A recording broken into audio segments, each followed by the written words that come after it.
Hey y'all, today we're going to be making our broccoli cheese casserole. I say our recipe, but it's actually a recipe submitted by one of you, our Crock posse. Thanks Tammy for this recipe, for making our lives a little simpler, all while having a whole lot of fun.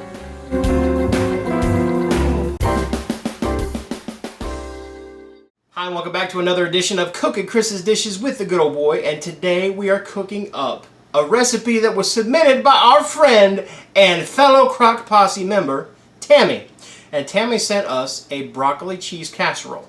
Now, we've told you in the past, if you've got an original recipe, a handed down recipe, some kind of recipe that's original and you want us to feature it on this show, all you got to do is submit it and we will test it out, and if we dig it and think it is worthy to be in our show, guess what?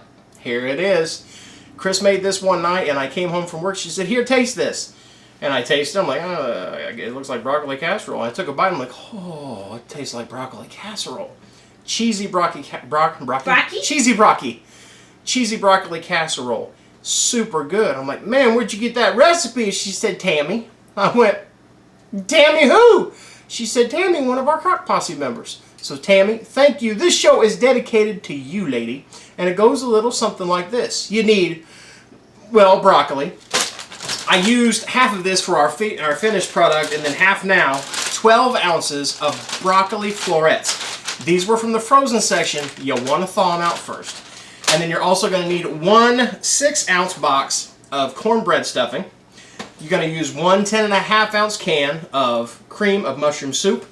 And then I'm using, and this is completely up to you on how much. You can use 8 ounces up to 16 ounces. I use 16 because we do things a little cheesy around here. I was going to say, you said, I don't know who would eat less. Because I like it with 16 when I tasted ounces. the finished product, I'm like, that's just perfect on the level of cheese. So I'm using a full brick, 16 ounces of Velveeta.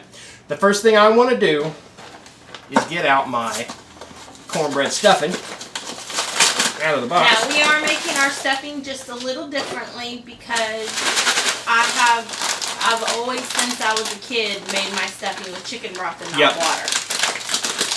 Adds just a little bit more flavor, we think. But you can make it with water if you want. I'm just going to put this right in a bowl. And then we're going to take our 1.5 cups of chicken broth and put it right over the cornbread stuffing. Now I'm going to give it a stir, just like that, just to make sure it all gets wet. That way it can start soaking in right away. And then I'm going to put this in the microwave for 3 minutes.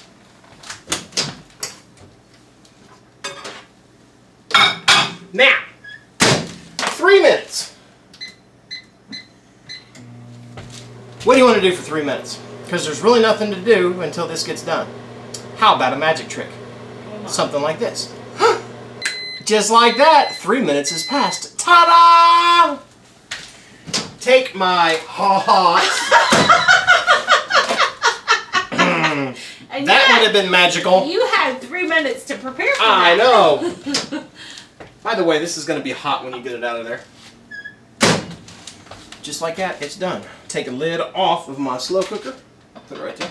Now, some readers have asked me, since the packaging says to cook it for longer than 3 minutes, why you're cooking it for 3 minutes. And we're cooking it for 3 minutes because Tammy said to cook it for 3 minutes. Because Tammy said so.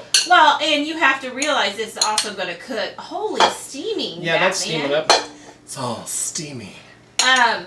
It's also going to cook in the slow cooker too, so. Yep.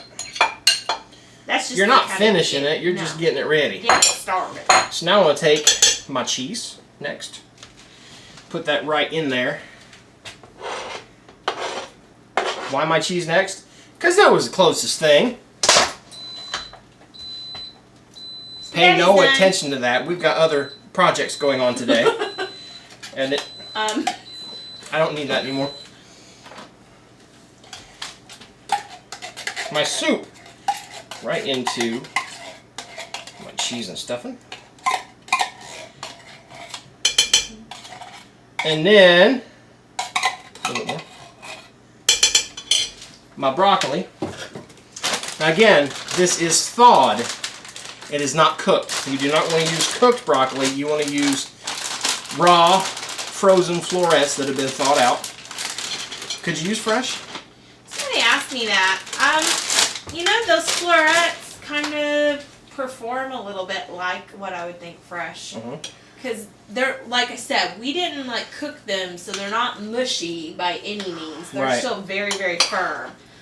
I don't know. I haven't tried it.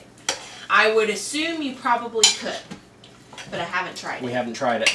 We did it just like Tammy said so. Yeah. And we were happy. Yes. But all I want to do now is give this a stir. Kind of mix everything together. Let the cornbread meet up with the broccoli. Let the cheese get all stirred up into everything. And then, of course, let the soup mix in. I wouldn't overmix it. I would. No, that's the other part of it is when you thaw out broccoli florets, they're going to be a little fragile. I mean, they're not completely tender and fall apart. Your stuffing's also going to be a little. Yeah. What was that? That was our garlic bread that we're making for dinner, and the little pan. It went. It was tired. Just like that. All I want to do now is take a lid, put on it, and when you get done, you clean up your workstation. Like, oh shoot! Michael Good! The bowl's still hot. Jeez, oh.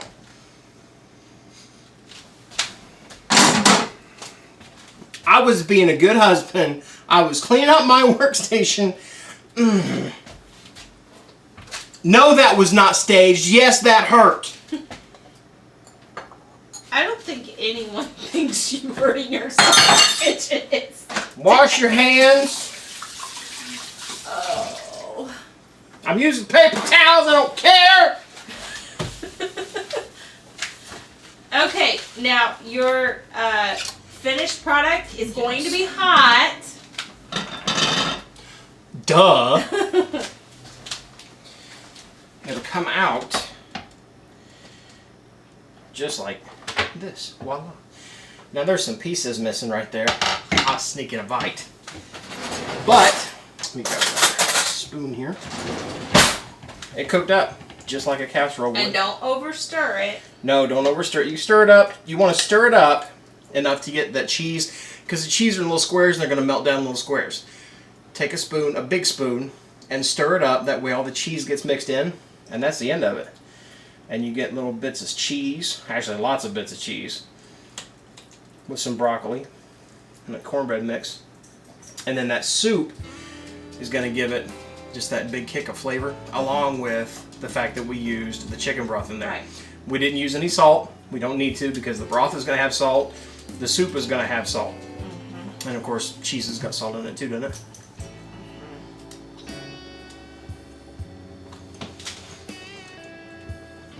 Now this isn't, Tammy. It isn't going to keep a stuffing consistency. It makes its own mixture. It's a very yummy dish.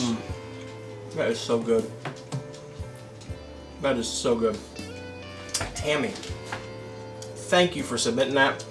Y'all, Crock Posse, one, down in the comments below, let's give a little thanks to Tammy for submitting this recipe.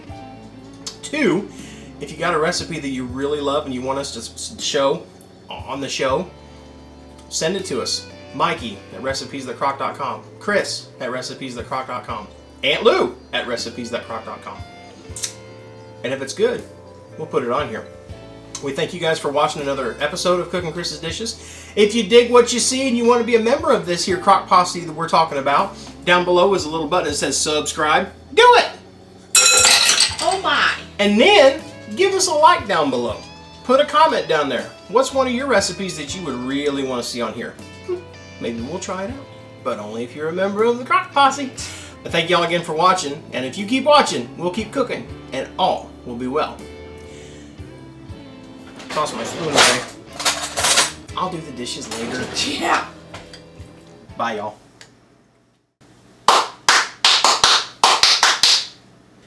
Let's go. Hi, and welcome back to it. Hi, and welcome back. Oh my goodness. That was aggressive.